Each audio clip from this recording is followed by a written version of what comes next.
బీరకాయ శనగపప్పు కర్రీ అయితే ప్రిపేర్ చేస్తున్నానండి. ముందుగా గ్యాస్ మీద అయితే కడాయి పెట్టేసి కడాయిలో కొంచెం ఆయిల్ అయితే యాడ్ చేసుకోవాలా. ఆయిల్ హీట్ అయిన తర్వాత కొంచెం ఆవాలు, సన్నగా కట్ చేసుకున్న ఆనియన్స్ వేసి లైట్‌గా ఫ్రై చేసుకోవాలా. ఇవన్నీ బాగా మగ్గిపోయిన తర్వాత ఇప్పుడు సన్నగా కట్ చేసుకున్న టమాటా, కొంచెం కరివేపాకు ఇవి కూడా బాగా సాఫ్ట్‌గా అయిపోయిన తర్వాత కొంచెం అల్లం వెల్లుల్లి పేస్ట్ వేసి పచ్చి వాసన పోయేంత వరకు అయితే బాగా ఫ్రై చేసుకోవాలా.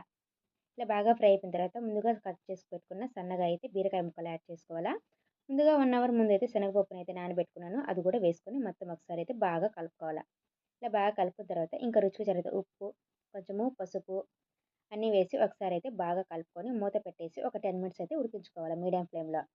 ఇప్పుడైతే మూత తీసేసి ఇంకా మనకి రుచికి సరిపడా కారము, కొంచెము ధనియా పౌడర్ అన్నీ వేసి బాగా కలుపుకొని బాగా అయితే కలుపుకోవాలి. మనకి గ్రేవీ కన్సిస్టెన్సీకి ఎంత వాటర్ కావాలో అంత వాటర్ వేసేసి మూత పెట్టేసి మీడియం ఫ్లేమ్‌లో బాగా ఉడికించుకుంటే కర్రీ మొత్తం అయితే మనకి దగ్గరైపోతుంది. పైన కొంచెం కొత్తిమీర వేసేసి దించేయడమేను. మన ఛానల్‌ని ఎవరైనా ఫస్ట్ టైమ్ చూస్తుంటే సబ్స్క్రైబ్ చేసుకోండి ఫ్రెండ్స్.